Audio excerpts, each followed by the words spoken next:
नमस्कार दर्शक बंधु मोर आउ एक नुआ वीडियो को आपण मानक स्वागत। तो आज वीडियो जानिबा आपण को जदि गुणिगारेडी होची किंबा आपण को घर उपरे के गुणिगारेडी करचंती तो केमिति बंचिबे।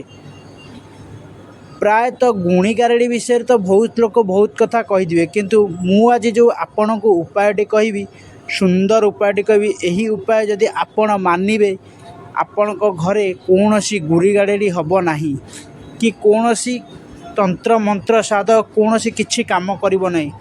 तो कौन करिवे से विषय में आपण मानकु भल भाबे बुझेई दोची। वीडियोटी देखंतु शेष पर्यंत। वीडियोटी जदि देखिबे ताले निहाती भाबे जानि परिबे कौन कहूची और कौन मंत्र अछि और कौन तंत्र अछि और कौन उपाय मध्य अछि।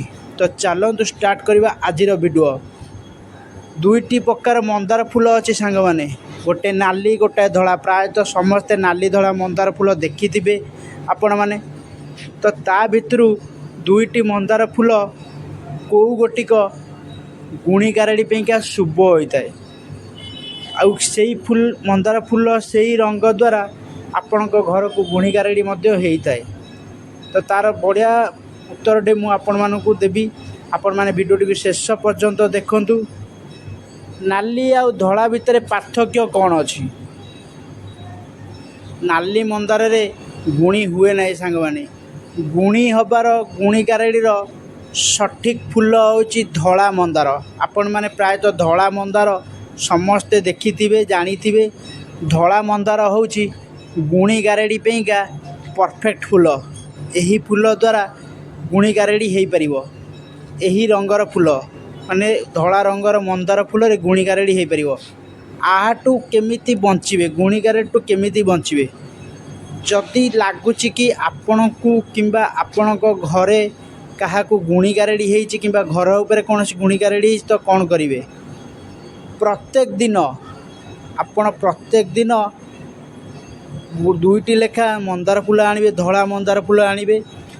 सेई धला मंदार फूल को आपण कौन करिवे ना, प्रत्येक दिन शिव मंदिर रे चढ़ातु।